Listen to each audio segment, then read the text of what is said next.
भारत आध्यात्म की भूमि है, ये हम सभी जानते हैं। और भारत विश्व गुरु है, ये भी हम जानते हैं। लेकिन ये हमें समझना पड़ेगा कि भारत विश्व गुरु क्यों है। इस विषय में हम जब देखते हैं तो निश्चित रूप से वेद की सनातन परंपरा है जो इसके गुरुत्व को सिद्ध करती है। लेकिन इसमें जो दो प्रमुख व्यक्ति हैं, उनका जो व्यक्तित्व है उनको जानना बहुत आवश्यक है। उनमें से सर्वप्रथम बादरायण व्यास हैं, जिनको हम वेद व्यास कहते हैं। उन्होंने जो वेद का ज्ञान है, उस ज्ञान को उन्होंने एक तरह से संकलित किया। भारत के विभिन्न स्थानों पर जो उस समय के गुरुकुल थे, वहाँ से उन्होंने ऋषि के मंत्रों को संकलित करते हुए वेद का संपादन किया। तो इसीलिए उनका नाम वेद व्यास पड़ा। तो इस दृष्टि से जो सनातन परंपरा है, उसमें व्यास जी का बहुत महत्वपूर्ण स्थान है। उन्होंने ही ब्रह्मसूत्र की रचना की।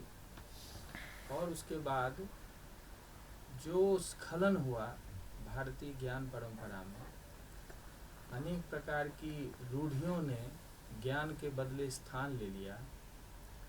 जो कर्मकांड और उसमें जो निहित अहंकार, उसका वर्चस्व होने लगा। इसके कारण कहीं तांत्रिकों की, कहीं अलग से शैव की, कहीं वैष्णव की, कहीं और जो मतावलंबी थे, अलग अलग तरह की जो तामसिक वृत्तियां हैं, वो उनको बढ़ावा देने वाली शक्तियां संपूर्ण भारतवर्ष में व्याप्त हो गई। और वेद का जो सनातन चिंतन है वह धूमिल पड़ने लगा। उस परिस्थिति में एक व्यक्ति सूर्य की तरह प्रकट हुआ और उनका नाम शंकराचार्य था। हम सभी जानते हैं कि शंकराचार्य जी के पिता शिवगुरु थे और उनकी माता सती या आर्यम्मा भी कहते हैं। तो उन दोनों को संतति की प्राप्ति नहीं हो रही थी और वो शिव जी के बहुत बड़े भक्त थे। तो अंत में शिव जी की कृपा से उनको संतान की प्राप्ति हुई और उनका नाम भी उन्होंने शंकर रखा। शंकर बचपन से बहुत कुशाग्र थे, ये हम सभी जानते हैं। और विशेष रूप से जो आज हमारे स्कूल के बच्चे हैं, आज जो हमारे विश्वविद्यालय या महाविद्यालय के छात्र हैं, उनके लिए एक वह मॉडल है। मॉडल इस सेंस में है कि उन्होंने 5 वर्ष की अवस्था में संपूर्ण वेद का अध्ययन कर लिया था, संपूर्ण शास्त्रों का अध्ययन कर लिया। और 8 वर्ष की अवस्था में उन्होंने संन्यास ले लिया। हमें सोचना पड़ेगा, और यह सबके लिए सोचनीय विषय है कि कहाँ जो उस उम्र में बच्चे खेलते हैं, कहाँ उस उम्र में बच्चों के मन में माता पिता और तरह तरह की भावनाएं भरती हैं, तरह तरह के उनके जो भौतिक उपलब्धियां हैं जीवन के लिए, उनके लिए प्रोत्साहित करते हैं। लेकिन उस एज में, अवस्था में, एक ऐसा बालक है जिसके मन में ऐसा भाव आया कि हमें मूल तत्व को समझना है और उस मूल तत्व के आधार पे भारत को एक दिशा देनी है जिसकी परम आवश्यकता है।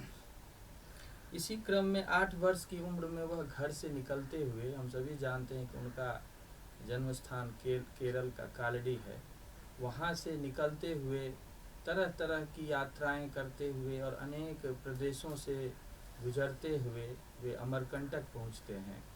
और वहाँ से फिर वह ओंकारेश्वर में भगवान गोविंद पाद की गुफा में जाते हैं और यहाँ 4 वर्षों तक निवास करते हुए फिर उनमें वो शक्ति जागृत होती है जिसको हम आत्म साक्षात्कार कहते हैं या ब्रह्म साक्षात्कार कहते हैं। और उसके बाद गुरु के आदेश से या उनकी अपनी प्रबल इच्छा से उनमें ये भावना आती है कि हम क्यों न फिर से उस वेद की व्याख्या करें जिस व्याख्या की नितांत आवश्यकता है, क्योंकि अनेक व्याख्याकारों ने, अनेक प्रकार की पद्धतियों के आचार्यों ने ऐसी अनर्थपूर्ण व्याख्या की थी जिससे समाज में भ्रांतियां फैल गई थी। तो उन्होंने 12 वर्ष की उम्र में वहाँ से निकलकर और बद्रीनाथ जाते हैं, और बद्रीनाथ जा कर के उन्होंने जो भाष्य का प्रणयन किया, उनमें मुख्य रूप से एकादश उपनिषदों पर भाष्य है, ब्रह्मसूत्र पर भाष्य है और गीता पर भाष्य है। इन तीनों को हम प्रस्थानत्रयी भाष्य कहते हैं। और इन भाष्यों के माध्यम से उन्होंने पुनः एक बार जो वेद का जो चिरंतन सत्य का अन्वेषण है उसको स्थापित करते हैं। और 16 वर्ष की उम्र तक उन्होंने समस्त भाष्यों का प्रणयन करते हुए अंत में जो उनकी सभी प्रमुख कृतियां हैं उनको उनका लेखन संपूर्ण किया। और उसके बाद एक बार जब उन्होंने व्याख्या की दृष्टि से जो मुख्य सत्य है, सत्य को स्थापित करते हुए अंत में उन्होंने ये सोचा कि केवल लिखना ही पर्याप्त नहीं है, हमें इन बातों को जन जन तक पहुंचाना है। और फिर वह भारत की यात्रा के लिए निकल पड़े। और हम सभी जानते हैं कि लगभग 82 स्थलों पर गए, लगभग 84 संप्रदाय के आचार्यों से उन्होंने शास्त्रार्थ किया। शास्त्रार्थ इस दृष्टि से किया कि वेद के सत्य को हमें जानना है, वेद का अर्थ क्या है ये हमें जानना है, क्योंकि यदि और अर्थ को हम लेते हैं तो उस अर्थ की क्या प्रामाणिकता है। किसी के बुद्धि से निकला हुआ अर्थ आज सत्य प्रतीत हो सकता है, लेकिन कल यदि दूसरे बुद्धिमान और अधिक आ जाते हैं तो फिर उस सत्य को लोग खंडित कर सकते हैं, तो कभी सत्य की सिद्धि ही नहीं होगी। इसीलिए ऋषि प्रोक्त वचन जो है उसको प्रमाण माना जाए और इसी आधार पे सत्य को स्थापित किया जाए। इस आधार पे उन्होंने संपूर्ण भारत की 3 बार यात्रा की, भारत के हर एक प्रदेश में गए, हर एक जो मुख्य शिक्षा के केंद्र थे वहाँ गए, वहाँ के आचार्यों से विनय पूर्वक शास्त्र के अर्थ का निर्धारण किया और अंत में उनको भी यह समझाने में सफल हुए कि यदि इस अद्वैत तत्व या जो मूल एक तत्व है, यदि वहाँ तक यदि पहुँचा जाए तभी हमारे जीवन की सार्थकता है, तभी संपूर्ण मानवता की सार्थकता है।